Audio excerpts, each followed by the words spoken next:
mulai. Silakan salah satu berdoa. Ya baiklah, mari kita berdoa. Kembali ya Tuhan, kami mengucap syukur Tuhan atas penyertaan-Mu pada pagi hari ini Tuhan. Kami akan membuka pelajaran kami Tuhan. Kau berkati Ibu Rebecca yang akan mengajar kami Tuhan. Tuhan, Kau tambahkan hikmat padanya Tuhan. Dan Kau berkati kami di tempat ini Tuhan. Supaya apapun yang diajarkan beliau Tuhan, bisa kami pelajari dan bisa kami terapkan dalam pelayanan kami Tuhan. Tuhan, kami membuka pelajaran ini hanya di dalam nama Tuhan Yesus. Haleluya. Amin. Amin. Terima kasih Ibu Rebecca kesetiaannya mengajar. Wah, luar biasa Puji sih. Tuhan. Puji Tuhan, itu Masih luar harus, biasa. masih harus berguna. Pokoknya kalau hidup ya harus berguna. Amin. Di tangan Amin. Tuhan. Harus, itu prinsip saya ya. Nah, kita akan teruskan untuk pelajaran kita dari menyambung minggu kemarin. Pertanyaannya sudah ada jawabannya masing-masing. Apa sih yang membuktikan, yang bisa kita tunjukkan pada orang lain bahwa kita itu orang Kristen? Yang membuktikan kita orang Kristen itu apa? Pernah apa? Coba satu-satu, saya juga pengen dengar. Ayo, silahkan.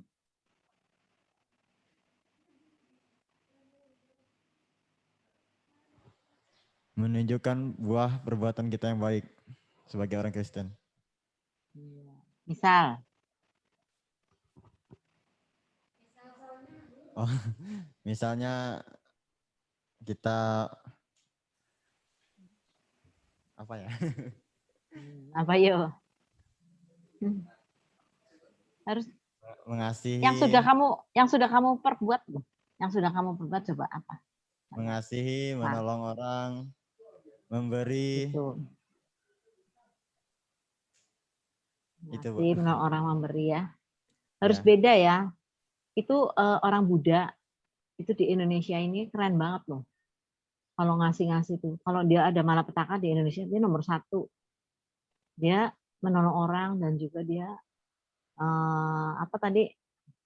memberi ya. Memberinya lebih banyak daripada orang Kristen loh. Nah, itu orang Buddha. Ya. Harus beda dong sama orang Buddha. Kalau cuman gitu-gitu aja, ya kita sukar dibedakan sama mereka. Kalau dibilang kasih, itu yang ngerti kita. Kasih itu, kita memberi karena kasih. Ada orang yang memberi karena pamer, ada. Ada juga yang ngasih karena kasihan sama kasih beda ya. Ada juga karena reputasi gitu kan.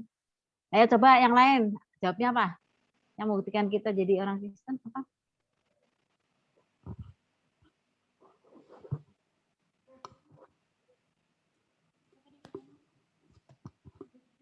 Yuk, silahkan.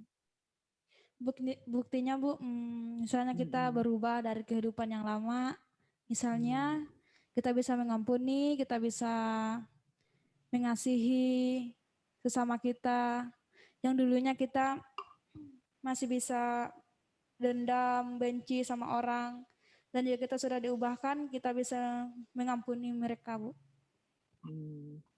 Gitu ya, dan pengampunan itu harus nyata dong, terlihat di depan orang juga, dan orang yang diampuni itu juga ya, gitu ya. Oke, ada lagi? Ayo, yang lainnya, ayo. Buktinya apa? Kalau kita itu orang Kristen, kita mengikut Yesus, apa buktinya?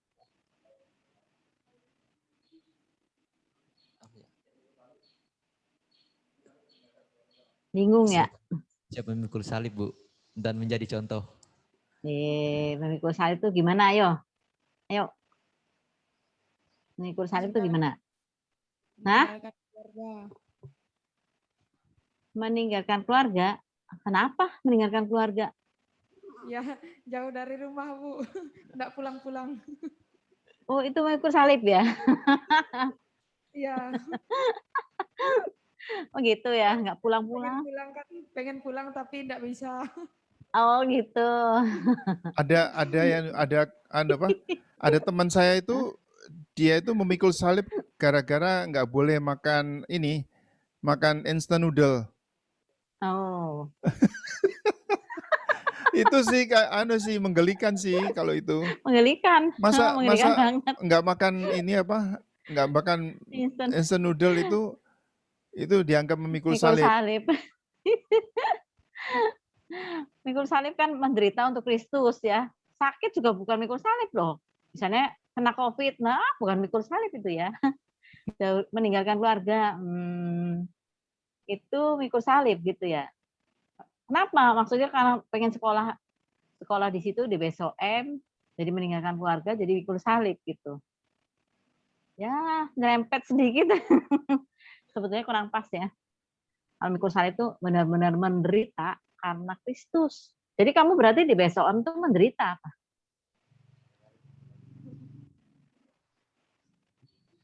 Gimana? Menderita? Atau cuman kangen pulang? Daging Bu menderita. Menderita, waduh. Berarti Berlawanan gurunya dengan galak. daging. Hah? Menderitanya Berlawanan. gara-gara apa tuh di situ tuh? Curiga jadi saya ya. Kalau kangen beda ya sama menderita ya. Menderita itu berarti kamu dapat tekanan. Misalnya ujiannya kemarin, ini mungkin tekanan dari ujian-ujian ya. Saya baca jawaban kalian-kalian tuh ya. Dari pelajaran yang tentang Elia itu saya ketawa juga nih ya. Saya berharap banget bahwa pelajaran yang saya beri itu bisa masuk ke pikiran, ke hati ya. Saya makanya ngajarnya sederhana banget supaya bisa jadi praktek nanti. Tapi saya baca jawaban kalian tuh saya banyak ketawa juga. Ternyata nggak semudah itu menangkap pelajarannya walaupun sudah sesederhana seperti ini. Tapi oke lah, kalian sudah berusaha, puji Tuhan ya. Ada sih yang bagus sih, ada ya, ada yang mengerti. Tapi itu saya lihat cuma berapa persen. Lainnya kok kayak apa kalian dengerin saya ini memberi pelajaran itu apa sambil ngelamun apa gimana ya? Waduh, sedih sekali. Oke, kita teruskan deh ya. Mengikut Yesus. Tuhan Yesus bilang tadi, Erik bisa tolong gambarnya nggak, Erik? Apa udah lupa ya? Itu apa udah terhilang itu?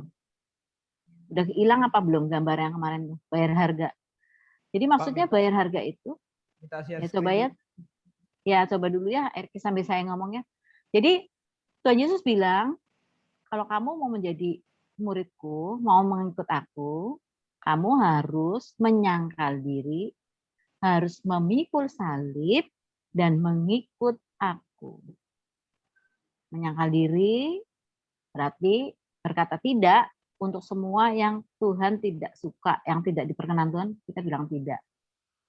Memikul salib adalah menderita karena nama Kristus. Menderita. Ya, misalnya kita tadi bukan jauh dari keluarga, meninggalkan keluarga karena kita Kristen sendirian, kita diusir, nah itu namanya memikul salib. Gitu ya. Nah, sekarang mengikut Yesus. Mengikut Yesus itu berarti jadi murid Yesus, murid Kristus. Nah, itu yang tadi saya tanyakan, menjadi apa sih yang membuat orang-orang lihat, oh itu orang Kristen tuh. Ini pasti orang Kristen gitu ya. Orang-orang harus lihat ada Yesus di kita. Kalau kita sekedar memberi aja belum tentu kita Kristen. Siapa tahu kita Buddha, siapa tahu kita Muslim. Mereka juga suka memberi. Gitu ya. Nah, jadi kita mesti tampil beda memang ya. Balik lagi tampil beda. Mengikut Yesus itu berarti kita mengambil keputusan untuk tadi menyangkal diri, memikul salib, dan mengikut Yesus. Sekarang yang mengikut Yesusnya adalah kita memprioritaskan Yesus.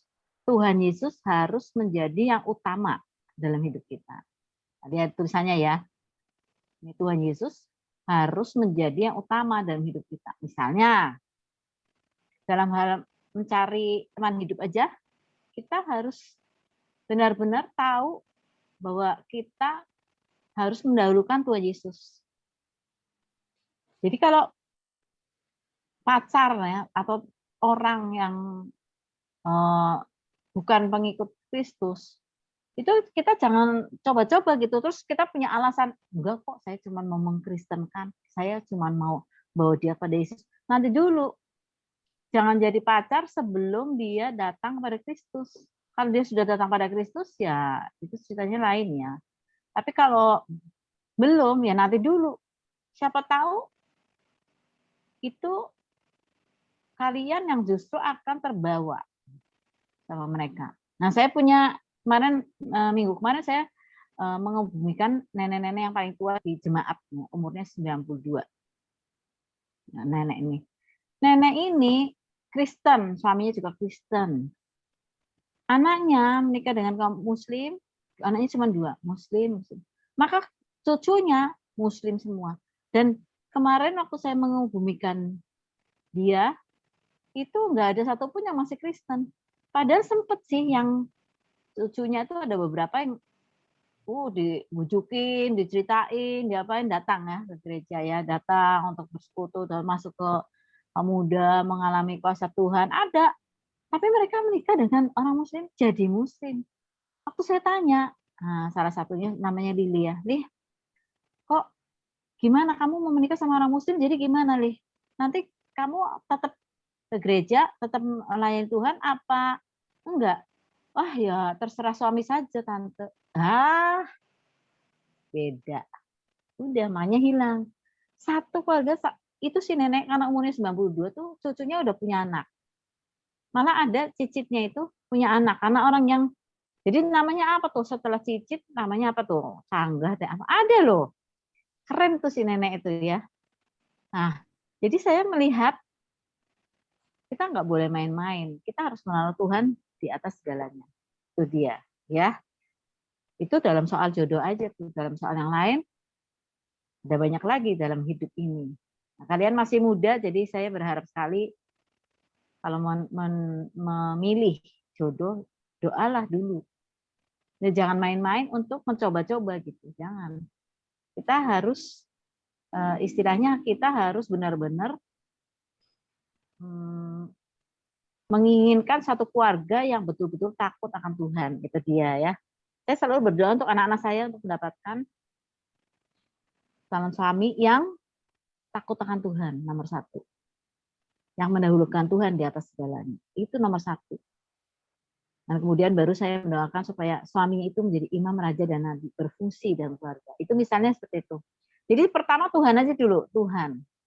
Gitu ya. Jangan punya alasan. Oke, Tuhan jadi harus yang menjadi yang utama dalam hidup kita. Nah, kemudian ada tulisan lagi, dia menjadi segalanya dalam hidup kita, segalanya.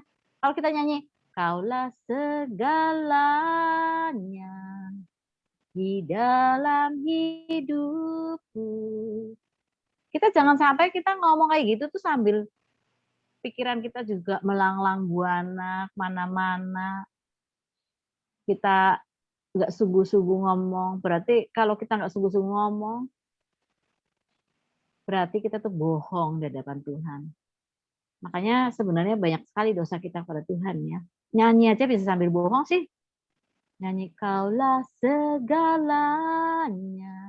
Terus kita bayangin malahan pacar. Waduh, repot. Ya, seperti itu ya. Kemudian Kristus menjadi raja atas hidup kita. Raja itu artinya harus diladeni. Nah, kita harus melayani dia. Yang dilayani itu dia gitu. Kita bersyukur sekali ada firman Tuhan bilang, apa saja yang kamu perbuat, perbuatlah itu untuk Tuhan dan bukan untuk manusia. Kita beruntung. Kolose 3 ayat 23 ya. Karena kita perbuat apa untuk manusia? Kebaikan loh ya, jangan kejahatan ya. Itu adalah untuk Tuhan. Jadi kita sekali lagi gampang. Seandainya manusia itu adalah manusia yang membenci kita, karena kita melakukannya untuk Tuhan, ya kita enteng-enteng aja. Bisa, berhasil. Betul. Seandainya orang itu rewel banget dan merecoki hidup kita, tapi karena kita melakukan sesuatu itu untuk Tuhan, ya enteng lagi. Gitu. Kalau kita kerja sama orang, tuan, majikan, majikannya cerewet, bengis, dan seterusnya. Nah, kita mengerjakan segala sesuatu yang dia suruhkan itu dengan enteng karena segala sesuatu kita lakukan untuk Tuhan. Kristus itu menjadi raja atas hidup kita. Kita melayani dia. Itu baru namanya mengikut Yesus. Kita menunjukkan bahwa kita tetap bersukacita walaupun kita ditindas dan dianiaya itu ya. Kita harus tunjukkan sama mereka bahwa Yesus itu lebih besar dari segala persoalan yang kita hadapi, dari segala sesuatu yang kita tanda kutip miliki. Yesus lebih besar. Gitu ya. Jadi Kristus menjadi raja atas hidup kita. Mengikut Yesus itu artinya Tuhan harus menjadi yang utama dalam hidup kita. Dan dia menjadi segalanya dalam hidup kita. Kemudian Kristus menjadi raja atas hidup kita. Keren ini ya. Saya berharap sekali kalian bisa ingat bahwa inilah yang harus kita lakukan. Jadi Yesus bilang sekali lagi, kalau engkau mau menjadi muridku, ini syarat murid ya, nggak boleh milih salah satu, nggak, syarat murid. Satu, menyangkal diri. Kedua, memikul salib. Ketiga, mengikut Yesus. Nah, kita tahu semua orang punya syarat. Misalnya kita mau masuk sekolah pun ada syarat ya. Ada syaratnya, bawa pas foto 4 kali 6. Terus bawa masukkan data. Nah, itu ada syaratnya. Nanti udah gitu surat dari orang tua supaya jangan dikira nyurik anak lagi ya. Dan seterusnya. Kalau kita juga mau lulus dari satu sekolah, itu tadi ada syaratnya, ada ujiannya ya. Ujiannya harus kita lalui, nilainya harus berapa lah, itu baru, itu namanya syarat. Nah sekali lagi, syarat kita mengikut Kristus, jadi murid Kristus, 3 harus dipenuhi, nggak boleh ngambil salah satu. Menyangkal diri, memikul salib, dan mengikut Yesus. Oke. Slide berikutnya, Rik, tolong.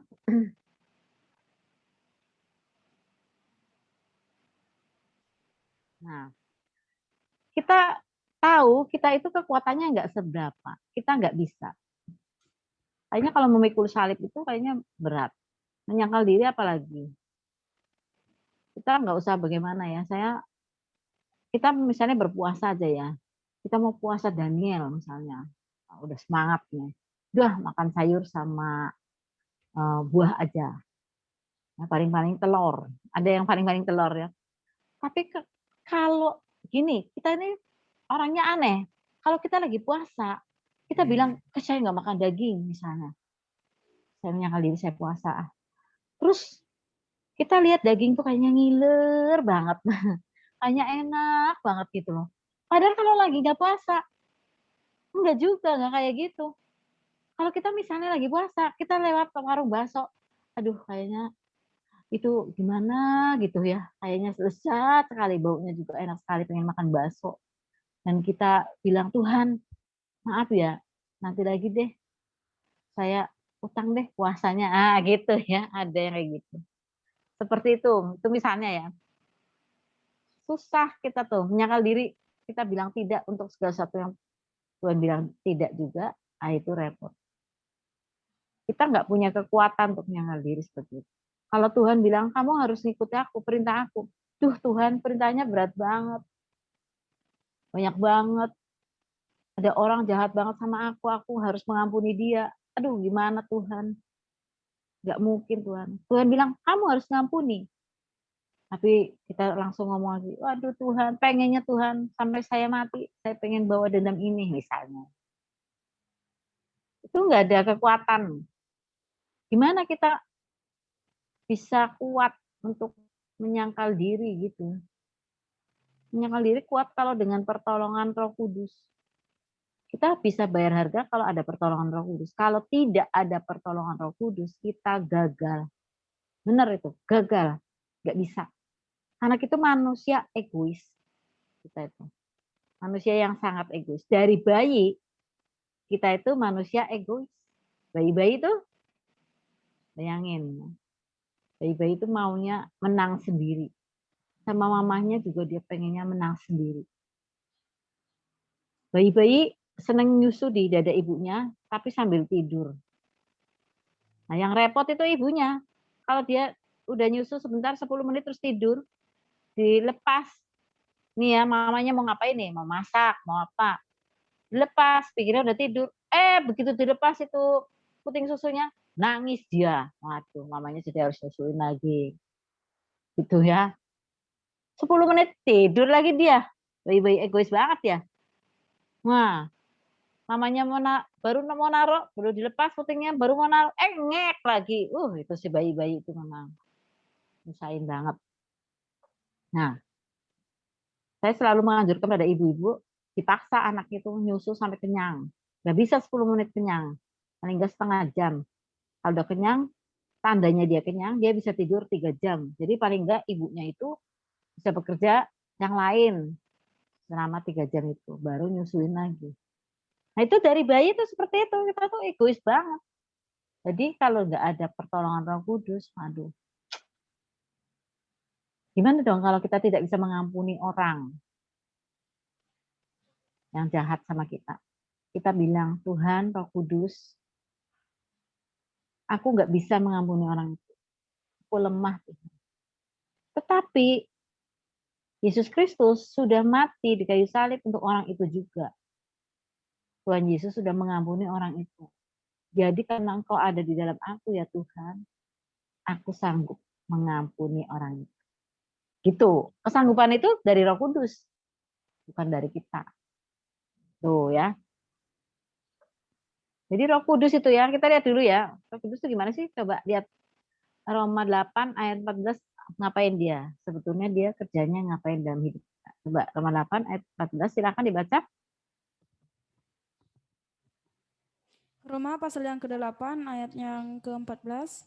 Semua orang yang dipimpin Roh Allah adalah anak Allah.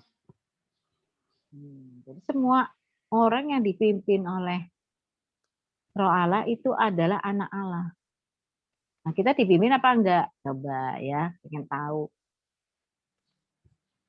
Kalau kita dipimpin sama dia, berarti kita nurut pimpinan. Dulu kalian suka ikut pramuka enggak? Pramuka. Suka. Suka ya. Itu ada pemimpinnya kan? Ya. Ya, misalnya mencari jejak. Boleh enggak anak buahnya itu nyari jejak sendiri-sendiri aja, enggak dipimpin sama pemimpinnya gitu? Enggak. Boleh enggak? Enggak kan? Kalau jalan aja iring-iringan ya. Misalnya orang 10, pemimpinnya di depan, wakilnya di belakang. Saya kenyang itu pramuka dulu ya, kemah sampai ke Semarang segala macam, mencari jejak segala macam. Terus pemimpinnya ngomong, kamu ikut lomba naik pohon ya kudu nurut. Kamu lomba ini, nurut ya. Pemimpinnya itu loh yang nunjuk-nunjuk, yang memimpin. Jadi pemimpin tuh nggak gampang loh. Nah kalau gampang semua jadi pemimpin dong. Ternyata nggak gampang. Coba kita lihat sekarang Pak Jokowi. Itu nggak gampang buat beliau. Orangnya sudah begitu baik, luar biasa, tapi dapat serangan juga sana sini. Gitu ya. Memimpin itu tuh nggak gampang. Makanya kita tahu sekali bahwa sekarang kita menaruhkan pimpinan hidup kita itu kepada Roh Kudus. Roh Kudus memimpin kita, semuanya beres. Ibaratnya menaiki gunung, menuruni lembah, semuanya oke. Waktu kita sukses, oke. Waktu kita kena masalah, oke juga. Karena ada Roh Kudus. Keren itu. Roh Kudus yang memimpin gitu. Semua yang dipimpin oleh Roh Allah adalah anak Allah. Ya, kita itu anak Allah. Kita kalau mau dipimpin oleh Roh Kudus. Dengerin itu baik-baik ya. Dia memimpin kita supaya kita benar. Pemimpin itu ya pemimpin dunia aja. Nah itu kalau dia salah ya rakyat ikut salah semua. Kalau di dunia ini ada pemimpin yang baik, rakyatnya ikut baik semua. Kalau kita baca di Alkitab, di kitab raja-raja atau hakim-hakim, maka kalau pemimpin orang Israel itu benar semua, subur semua rakyat Israel itu, orang Israel itu diberkati. Tapi begitu pemimpinnya itu melenceng, kayak Manasye, coba bapaknya Hizkia namanya. Hizkia itu raja yang takut akan Tuhan, luar biasa. Keren banget waktu dia ditekan oleh Raja Asyur. Raja Asyur nyurati dia. Suratnya dibentangkan ke depan Tuhan. Hizkia bilang, Tuhan, ini orang Asyur lagi menekan kami Tuhan dengan surat ini. Tolong Tuhan. Maka Tuhan bertindak. Dia menyuruh malaikatnya, satu malaikat malam itu membunuh 185.000 orang asyur. Keren, Hizkia tuh orangnya takut banget sama Tuhan ya, orang hebat Hizkia ya. Anaknya namanya Manasya. Manasya itu kebalikan bapaknya. Jahat banget. Jahat banget. Nah gitu ya.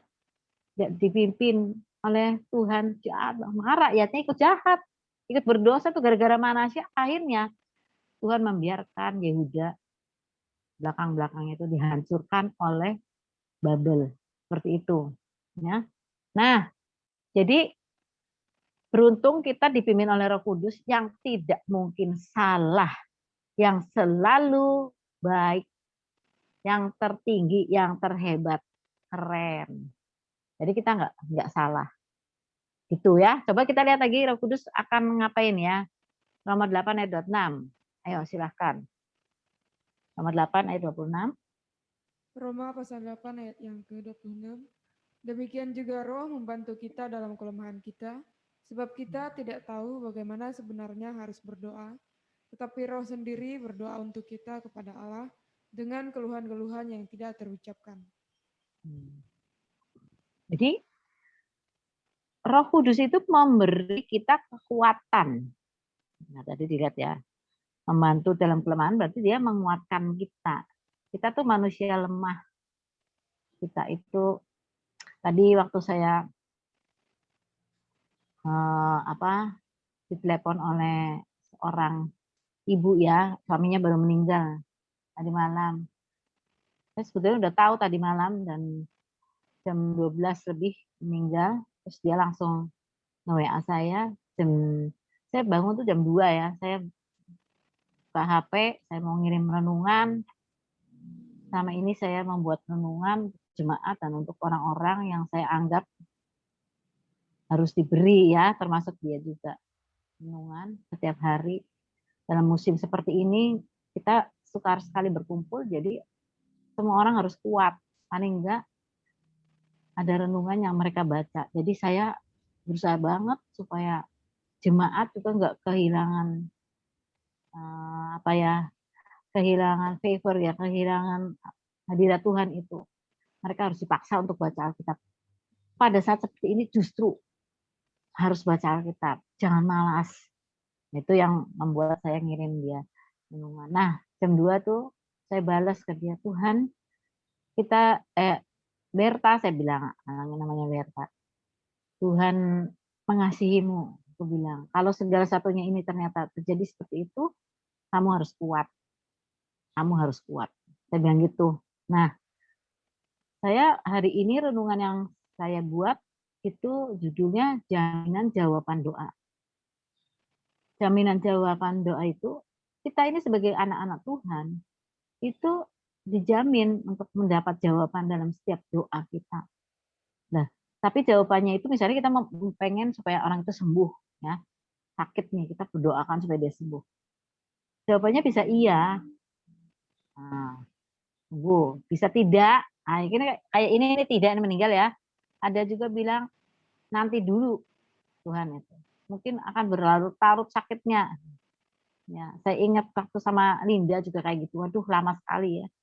Dan dia menderita sekali selama 18 bulan. Nah, lama sekali itu. Kasihan ya. Nah, saya bilang ini jawaban yang tidak untuk doa yang minta kesembuhan untuk suaminya. Dan ternyata memang dia tadi sambil nangis dia bilang, dokter katanya, dia panggil saya dokter ya. Suaminya itu mantri kesehatan di rumah sakit Sentot. Itu yang suka saya minta tolong untuk ngurus surat buat Lingga, BPJS. Katanya, dokter, Tuhan itu saya udah pasrah dokter sama Tuhan, sebab Tuhan itu sudah memberikan yang terbaik. Ternyata dalamnya sudah pada rusak dokter, organ-organ tubuh dia. Seandainya bapaknya hidup juga, pasti hidupnya sengsara karena organ-organ dalamnya itu sudah pada rusak. Dia bilang gitu. Ya saya bilang, Merta, yang penting kamu tahu Tuhan sayang sama kamu. Yang penting itu. Kalau kita ditinggalkan oleh orang yang kita kasihi, kita punya pengharapan. Nanti kalau kita meninggal juga ketemu sama dia di sana ya. Karena kita pengharapannya ada dalam Yesus. kita tahu bahwa kalaupun ditinggal oleh orang yang kita kasihi, kita masih tetap hidup di dalam kasih karunia Tuhan Yesus. Kita nggak usah takut. Itu ya, saya akan menghadiri pemakanannya nanti jam 12. Meninggalnya di Bandung, tapi ternyata boleh jenazahnya dibawa ke sini ya, ke Anjatan sini, di kecamatan di depan situ. Nah seperti itu. Ada yang Tuhan bilang tidak. Nah saya ingat juga waktu kami mempertahankan nyawa Ratna, teman saya yang waktu di penjara tuh, dia kena lupus. Sebetulnya setahu saya sih mungkin ya lupusnya dimulai sejak dari dalam penjara karena dia suka sakit-sakit. Nah, setelah kami keluar dari penjara 2007, dia tahun 2010 itu meninggal.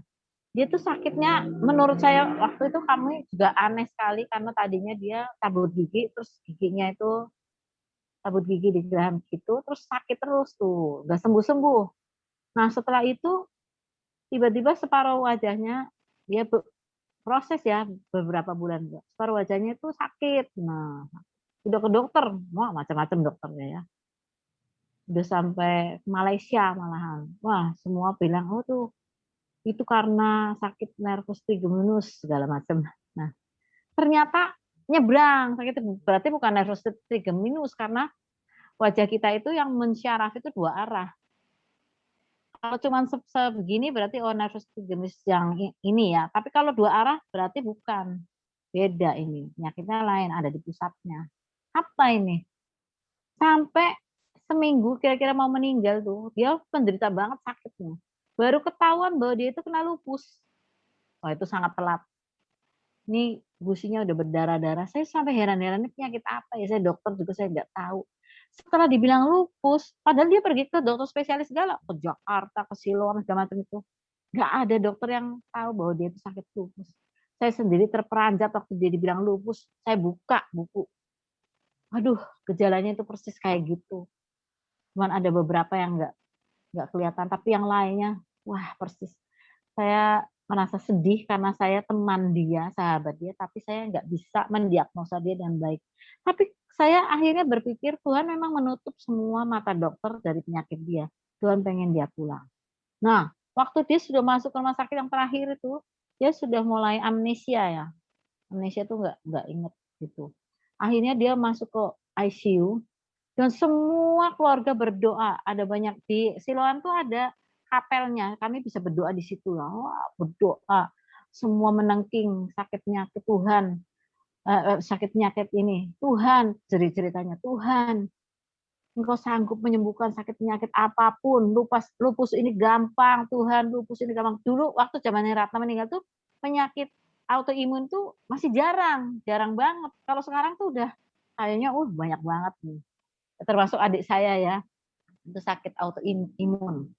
Wah, itu jarang sekali. Dan kami Tuhan, kami tahu Engkau itu berkuasa. Oh, sampai ada yang puasa segala macam berdoa untuk Ratna. Nah, terus tapi saya nggak sejahtera waktu itu.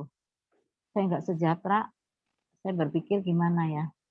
Apakah ini memang kehendak Tuhan apa enggak? Nah, terus ada seorang adik saya nge-SMS saya bilang, Ci, itu Tante Esther itu juga orang yang sangat diurapi, dia dapat mimpi dari Tuhan. Waktu itu dia mimpi Ratna itu maju ke Tuhan, bertemu dengan Tuhan. Ratna bilang, Tuhan sembuhkanlah saya Tuhan. Tolong saya masih ingin hidup Tuhan. Kata Tuhan, kamu sanggup hidup. Tuh lihat, mata kamu sudah buta. Ini orangnya di ICU ya. Mata kamu sudah buta, ginjal kamu rusak, paru-paru kamu rusak, jantung kamu rusak. Kamu mau hidup seperti itu? Kata Tuhan. Nah, jadi SMS itu saya baca, terus saya berdoa, gimana Tuhan. Nah, ketika saya berdoa itu, Tuhan membuka penglihatan saya melihat Ratna ini. Ratna ini lagi makan. Dia lagi makan sate. Bongko kateng, di sini ada namanya bongko kateng, itu kupat, di sayur-sayur kuih, ada sate ayamnya ya. Dia lagi makan, dia makan tapi matanya itu membara, marah. Nah saya kan ngerti banget ekspresi wajah dia, karena kami 25 bulan sekamar, bayangin. Tahu saya kalau dia ekspresinya gimana-gimana, ngerti banget. Dia marah banget dia. Lihat, saya tuh marah banget. Terus Tuhan memberi pengertian pada saya. Kami semua di situ mempertahankan dia hidup. Ini semua udah pakai selang Ratna itu. Ya mulutnya diselang, ya infusan, ya mau selang mana-mana lah. Di ICU, waduh, dia udah koma di situ. Terus saya bersyukur saya dokter, jadi saya masuk ICU, keluar masuk bisa ya. Orang lain nggak boleh. Mereka tahu saya dokter, jadi saya keluar masuk. Nah, mereka saudara-saudaranya masih berdoa, Linda juga masih berdoa waktu itu mempertahankan hidupnya Nata. Saya masuk ke ruang ICU itu, dan puji Tuhan di situ nggak ada orang lain. Saya bilang sama dia yang lagi koma, Ratna itu, saya bilang, Rat, ada apa kamu marah banget? Mata kamu marah banget. Kamu merasa dipaksa untuk hidup ya. Oke, Rat. Saya juga sebetulnya nggak pengen kamu meninggal karena kamu sangat berguna di dalam ladang Tuhan. Kamu adalah penginjil yang sangat efektif, Ratna itu. Benar-benar saya bilang, penginjil yang sangat efektif. Belum ada orang yang menggantikan kamu menjadi penginjil di desa ini, di Harukulis ini. Nah, tapi Rat, kamu sudah meminta pada Tuhan dan Tuhan sudah menunjukkan bahwa organ-organ tubuhmu sudah rusak. Tuhan kepengen kamu pulang saja. Maka Rat, kamu kan punya janji pada saya untuk tetap hidup. Itu janji dia sama saya. Waktu dia ngomong, Tante, aku mau mati saja, sakit kayak gini. Saya bilang, jangan Rat, jangan mati dulu Rat. Kamu masih berguna. Apain kamu mati? Jangan, saya masih butuh kamu. Saya bilang gitu. Jadi karena dia memegang janji itu, dia sudah belum berangkat-berangkat. Ya, dia seperti itulah, dia berusaha berjuang di sana. Oke, aku ngerti matamu marah. Aku ngerti banget bahwa kamu sebetulnya pengen pulang saja. Jadi Rat, aku memutuskan perjanjian kamu dengan aku. Kamu berangkatlah pulang ke rumah Bapak. Nanti aku akan menyusul. Saya bilang gitu. Kemudian saya doakan, saya serahkan jiwanya kepada Tuhan, jiwa dan rohnya kepada Tuhan. Di dalam nama Tuhan Yesus Kristus semuanya beres. Terus Tuhan memberitahu sama saya, 1 jam lagi. Dan tepat 1 jam lagi kemudian, sejam kemudian dia meninggal. Nah, jadi ada doa yang memang tidak dijawab. Dan Tuhan memberi kekuatan kepada kami yang ditinggalkan, juga keluarga yang ditinggalkan, untuk tetap mengiring Tuhan Yesus sampai sekarang. Walaupun Tuhan tidak menyembuhkan. Saya terulang lagi sama Linda. Linda itu kan saya udah berkali-kali cerita, dia perkasa. Setan takut semua sama dia ya, dia perkasa banget. Dia memang spesialisasinya pelepasan dan seterusnya. Dia orangnya gagah perkasa lah. Tapi ketika dia sendiri sakit, Tuhan tidak berencana menyembuhkan dia. Kami berdoanya udah kayak apa, puasa, jangan kudus setiap hari, menurunkan kesembuhan dan segala sesuatu yang biasanya kami kerjakan juga, kami kerjakan buat Linda sendiri. Tapi ternyata Linda harus pulang. Jadi itu ada perkataan yang ada doa yang kita jawabnya tidak gitu. Dan Roh Kudus memberi kekuatan. Kalau bukan Roh Kudus yang memberi kekuatan, itu tidak bisa. Aku sendiri ada di penjara, itu kekuatan dari Roh Kudus. Kalau bukan dari Roh Kudus, nggak mungkin aku betah di penjara. Mana ada sih orang betah di penjara itu? Itu Roh Kudus, bukan aku. Itu Roh Kudus yang memberi kekuatan pada aku. Nah ya, kemudian tadi dibaca membantu kita dalam kelemahan. Nah kita memang penuh kelemahan kok. Orangnya ini sedikit-sedikit lemah. Nah ini musim COVID nih. Jujur ya, coba kalau ada orang batuk di pinggir kita nih, kita kabur apa malah deket-deket? Gimana? Kabur. Terus otaknya mulai negatif ya. Aduh, dia batuk, jangan-jangan saya nanti ketularan, jangan-jangan. Kita itu orangnya jangan-jangan, terus kita orangnya lemah ya. Aduh, gimana ini? Nah, seperti itu ya. Jadi kita panik sendiri itu kalau ada apa-apa. Ini musim COVID aja nih kayak gini. Kita benar-benar paranoid, ketemu orang juga. Bayangin ya, kalian masih bisa itu kumpul-kumpul berapa itu? Di situ ada berapa? 6. 7. 7. Masih bisa, masih serumah ya, yang serumah. Kalau pergi-pergi repot. Nah ini kalau zaman kayak gini nih penginjilan bagaimana nih? Apakah kita diterima di rumah orang gitu atau gimana? Saya sendiri masih ingat, saya sama suami saya itu beda 13 tahun ya. Maka keluarga suami saya itu udah tua-tua, sekarang umurnya 80 kayak gitu. Nah, saya nggak bisa nirik mereka ya di Tegal, nggak bisa. Saya takut nanti kan mereka, kalau misalnya mereka lagi sakit, mereka berpikir saya yang bawa penyakit sama dia ya. Dan saya ini juga paranoid gitu ya. Gimana coba? Nanti gimana kalau ada di antara mereka yang karena saya berkunjung jadi bahaya. Makanya kami cuma bicara di grup saja, grup grup family, grup keluarga seperti itu. Zaman sekarang tuh repotnya kayak gitu. Nah, kemarin jemaat juga, nah kita nih ya, kita tuh orangnya lemah memang ya, jemaat kena COVID nih. Nah, gimana nih, saya mau doain apa enggak? Saya juga bergumul nih. Gimana nih, saya biasanya juga datang. Ya saya harus datang, harus gimana nih caranya? Udah nggak salaman, prokes semuanya ya. Terus habis itu dari rumah jemaat saya doain, saya nggak pegang deh doanya jarak jauh. Kalau biasanya kita memegang kepalanya, ngurapi, enggak, udah jarak jauh aja. Pulang dari sana mandi, keramas, dan seterusnya. Nah, itu karena kita lemah, memang kita tuh tubuh kita itu lemah, bisa ketularan dengan cepat. Dan jiwa kita juga lemah. Kan iblis itu yang ngasih tahu kan, nah ayo kamu nggak usah datang ke jemaat, ngapain juga kamu, daripada kamu sakit, ayo kamu pulang dari sana, ayo kamu nih ketularan, ayo kamu. Tapi iblis juga ngomong, olah kamu jadi hamba Tuhan, takut banget sama orang COVID. Nah, seperti itu, ngapain? Nah, jadi dia bikin kita itu lemah. Iblis itu bikin kita lemah dan kita memang lemah kalau kita nggak pakai kekuatan dari Roh Kudus. Wow, kita itu orang lemah. Kita gampang tersesat, kita gampang dialihkan, perhatian kita gampang dialihkan. Gitu ya. Itu sangat gampang karena kita itu orangnya lemah sekali lagi. Dan kita tadi membaca dan Roh Kudus itu membantu kita di dalam kelemahan kita. Karena kita tidak tahu bagaimana sebenarnya harus berdoa. Dalam hal ini Roh Kudus membantu kita dalam kelemahan kita karena kita tidak tahu bagaimana berdoa nih. Apakah itu sesuai kehendak Tuhan atau tidak? Kita seringkali bingung seperti itu. Dan kemudian Roh Kudus akan menolong kita untuk mengetahui kehendak Tuhan. Karena Roh Kudus itu akan berdoa sesuai dengan kehendak Bapa. Luar biasa nih. Kalau kita nggak punya Roh Kudus, kita kalah terus deh. Ya, kita tuh orangnya lemah. Berdoa aja bisa. Sering nggak kamu berdoa pikirannya ke sana, ke sini? Sering nggak? Sering. Sering. Gayanya kita berlutut, berdoa, bersila sejam. Padahal itu yang kira-kira 50 menit itu ngelamun. Bener nggak?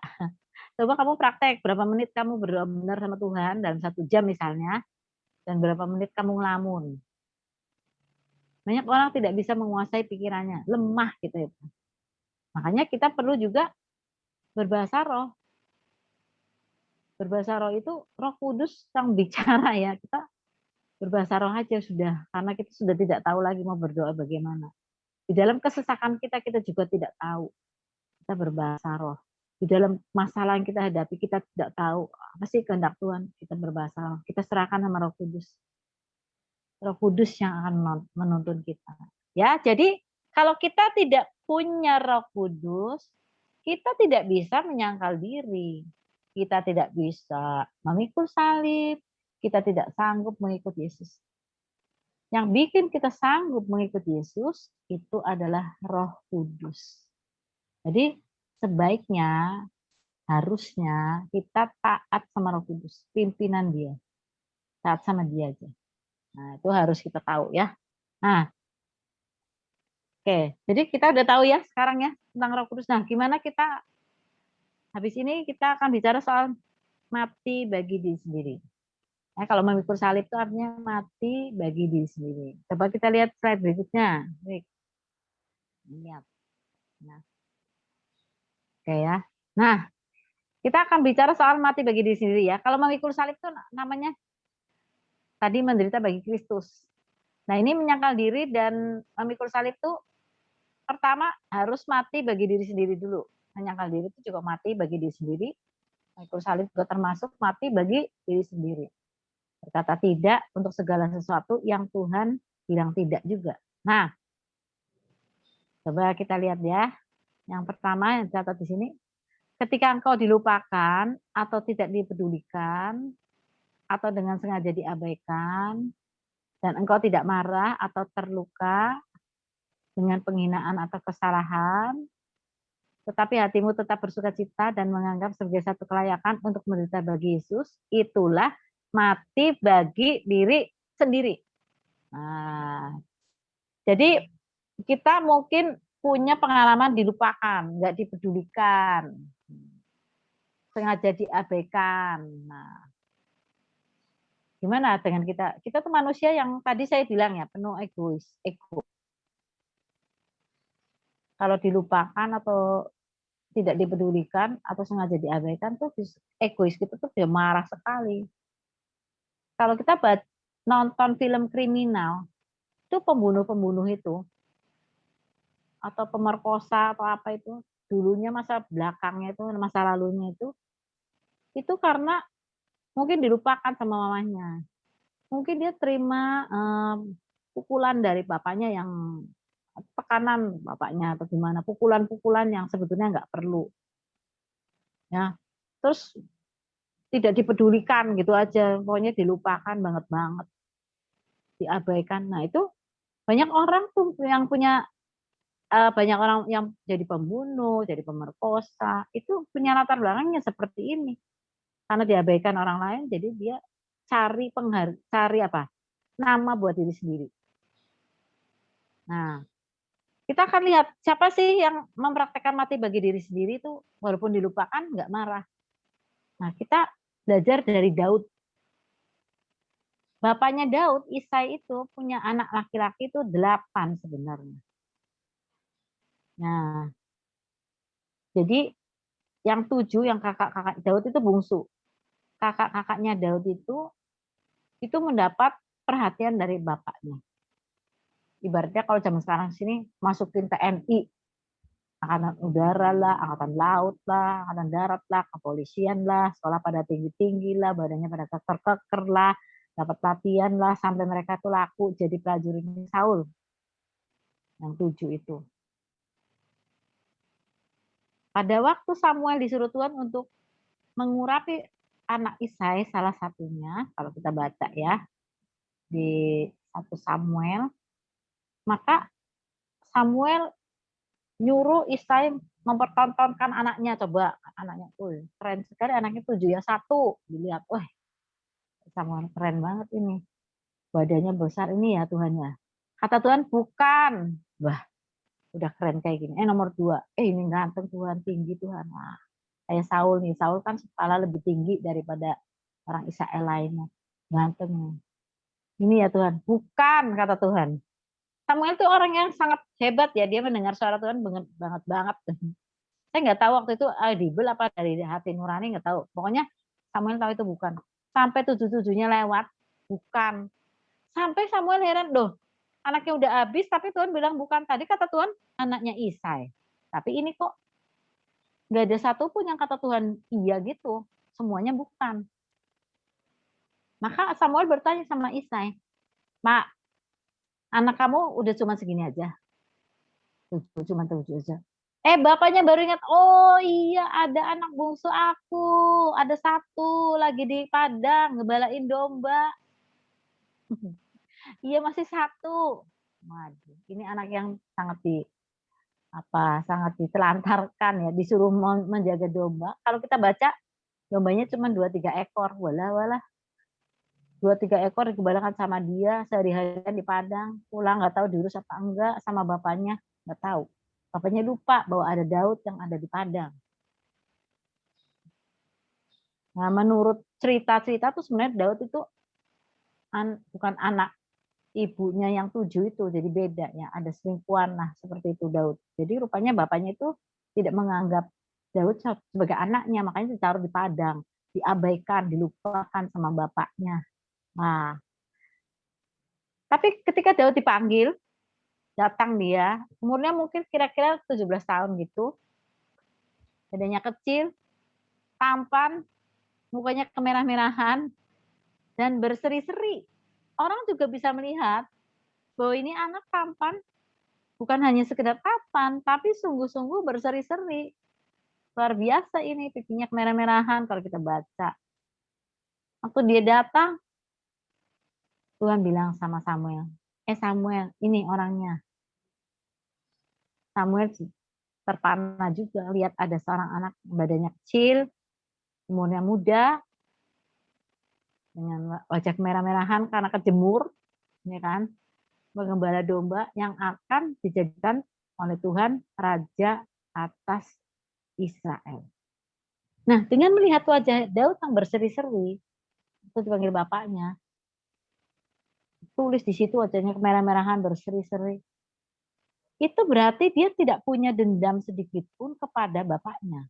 Walaupun bapaknya melupakan dia, walaupun bapaknya mengabaikan dia, walaupun bapaknya nggak nyekolahin dia ke sekolah apa tentara, kayak jadi polisi, kayak gimana enggak, atau sekolah hukum kayak zaman dulu ya, atau sekolah yang lain kayak dia ditaruh di Padang aja, nggak sekolah. Kalau gembala kambing, domba kan nggak usah sekolah, taruh di sana.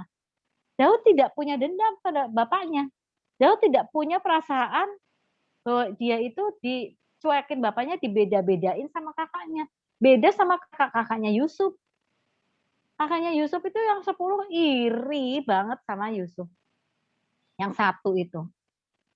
Tapi Daud tidak iri kepada kakak-kakaknya yang 7. Nah, ini luar biasa ya. Benar-benar makanya Daud itu berkenan di hati Tuhan ya. Sesuai dengan hati Tuhan, kata Tuhan. Keren Daud ya. Jadi dia tidak punya rasa marah atau dendam atau apa. Tetap bersukacita. Dan tetap memuliakan Tuhan. Kalau kita lihat Daud itu ternyata di Padang itu tukang nyanyi. Sampai meninggalnya dia menciptakan banyak mazmur. Dia memang tukang nyanyi. Dia ditaruh di Padang kebenaran. Dia bisa menyanyi memuji Tuhan di sana. Dia bukannya menumpukan jengkelan di sini. Saya dijadikan gembala domba. Dibedain sama ayah saya ini. Saya disuruh ngurusin kambing 2-3 ekor kayak gini. Orang lain disekolahin. Saya enggak. Kalau ibaratnya zaman sekarang tamatan SD kali. Atau tamatan SMP aja. Wah itu semua itu enggak adil buat saya. Enggak. Dia di Padang justru dia memuji Tuhan. Justru dia bersukacita. Dia membawa alat musiknya untuk memuji Tuhan. Keren. Keren sekali. Dia nggak marah. Dia nggak marah. Daud itu manusia ya. Kita juga manusia. Kalau Daud bisa, harusnya kita bisa.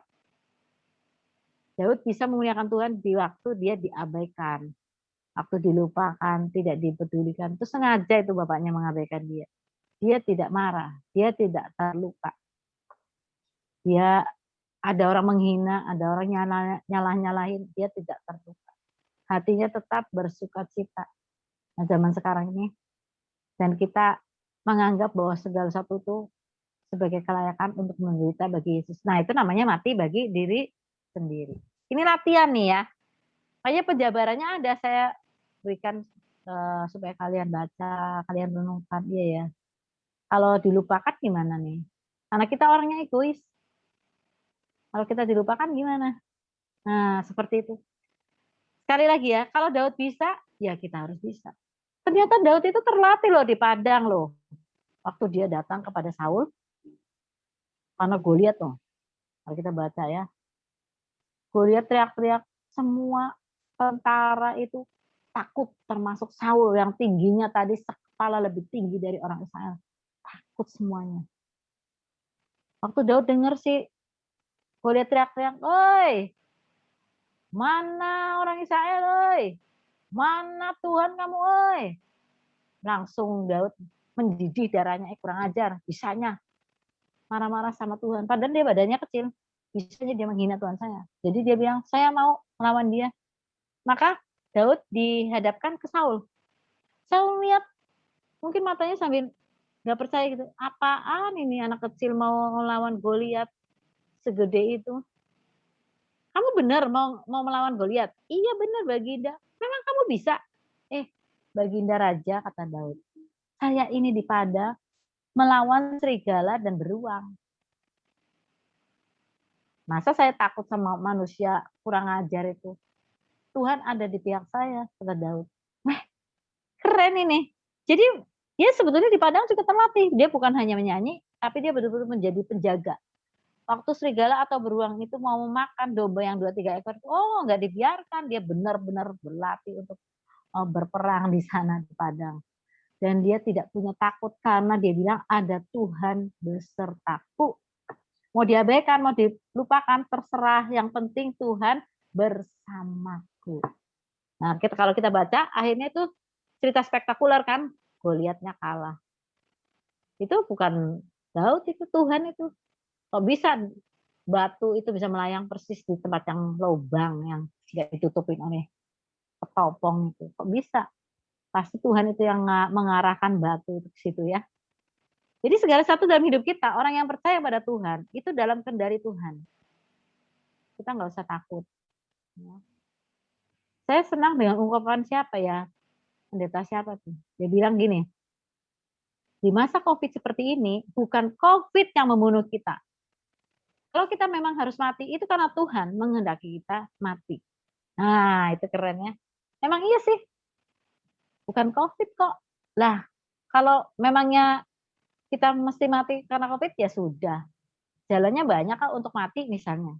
Bisa juga, kayak suami saya misalnya ketabrak kereta, lah itu kejutan ya misalnya. Papi mami saya kecelakaan mobil. Adik saya miastenia gravis. Satu penyakit autoimun yang sekarang sedang marak. Ratna, orang yang sangat disukai Tuhan, ya dia penginjil yang luar biasa, meninggal karena lupus, nggak ketahuan, sampai seminggu sebelum meninggal baru ketahuan. Linda, pengusir setan, perkasa, semuanya dia kerjakan untuk kemuliaan Tuhan, meninggal karena kanker. Nah itu banyak sekali. Ya kalau kita mau meninggal, itu Tuhan yang mau kita meninggal. Itu aja. Jalannya gimana? Terserah, yang penting jiwa dan roh kita kembali kepada Tuhan. Jadi itu ya, kita mesti latihan ya. Ini baru satu poin ya. Kalau dilupakan, tidak dipedulikan, diabaikan, dihina, dicari-cari kesalahan, kita nggak marah. Kita nggak terluka. Kita anggap itu biarin aja. Itu berarti kita itu layak menderita seperti Kristus, menderita bagi Kristus. Ya itu berarti mati bagi diri sendiri. Oke ya, satu poin dulu ya. Nanti minggu depan kita akan sambung dengan yang lain. Nanti kalau ada yang nggak ngerti, coba japri sih. Kayak di ujian kemarin ada yang banyak yang nggak ngerti kan, makanya saya ketawa juga ya. Coba tanya. Kita harus seperti anak kecil yang bertanya terus sama mamanya, kalau ini apa? Kalau itu apa? Kalau itu gimana? Anak-anak kecil tuh bisanya pinter kayak kamu sekarang ini gara-gara sering tanya. Jadi kamu sekarang yang besar ini tanya juga dong ya. Saya juga masih sering tanya, oke? Dan Yesus memberkati. Ada yang berdoa? Silahkan.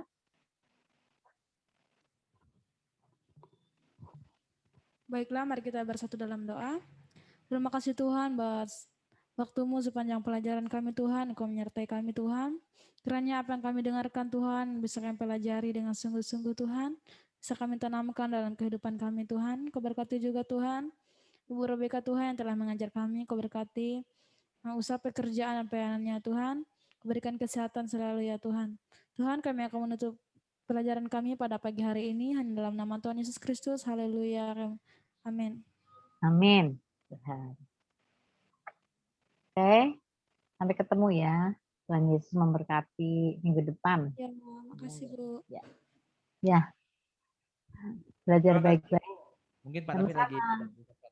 Ya. Berkati Bu. Oke, Tuhan berkati. God bless ya. Yo, mari. God bless.